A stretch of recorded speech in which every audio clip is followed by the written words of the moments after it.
Good afternoon বন্ধুরা। আমি আজকের বাজার থেকে একটু আমলকি সস্তায় পেয়েছিলাম বলে 1 কিলোর একটু বেশি আছে আমলকি নিয়ে এসেছি। আচ্ছা, একটা বেগুন নিয়েছি, একটু এই শীতের মরশুমে একটা বেগুন নিয়েছি, কেননা পোড়া খেতে খুব ভালো লাগে।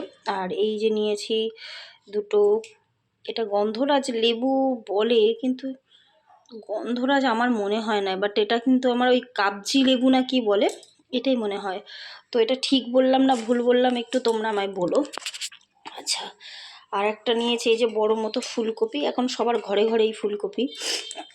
আর নিয়েছি এই যে তোমার একটা বাঁধাকপি বলছি, ধনে পাতাটা ভীষণ ফেভারিট আমার। মানে আমি ধনে পাতার চাটনি থেকে শুরু করে সবটাই আর কি খাই, আমি ভীষণ পছন্দ করি আর কি খেতে।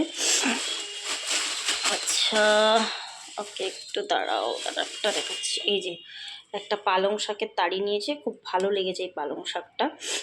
একটু শাক পাতা এখন দেখছি সস্তা হয়ে গেছে, প্রথম যেরকম দাম বেড়েছিল তার তুলনায় দেখছি এখন একটু সস্তা হয়ে গেছে। আর প্লাস্টিকটা এখানে রাখি। আচ্ছা, আর এই একটা নিয়েছি ছোট্ট মতো পুচকি বাঁধাকপি, বাট বাঁধাকপিটা নিরেট আছে, আমি ফাঁপা বাঁধাকপিটা আমার ভালো লাগে না, নিরেট আছে। এটা 20 টাকা নিয়েছে। তো এটা কি ঠকা হলো না আবার ঠিক হলো, আমাকে একটু জানিও তো কমেন্ট করে তোমরা। ঠিক আছে। আচ্ছা, আরও কিছু জিনিস নিয়েছি, তোমাদেরকে দেখাই।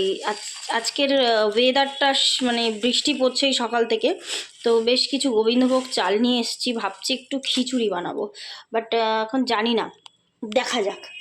চলো দেখাই। আরও একটা জিনিস দেখাচ্ছি, এই যে এখানে চলে এসেছি মাছের সাম্বার নিয়ে। তোমরা দেখো মাছের সাম্বারটা একটু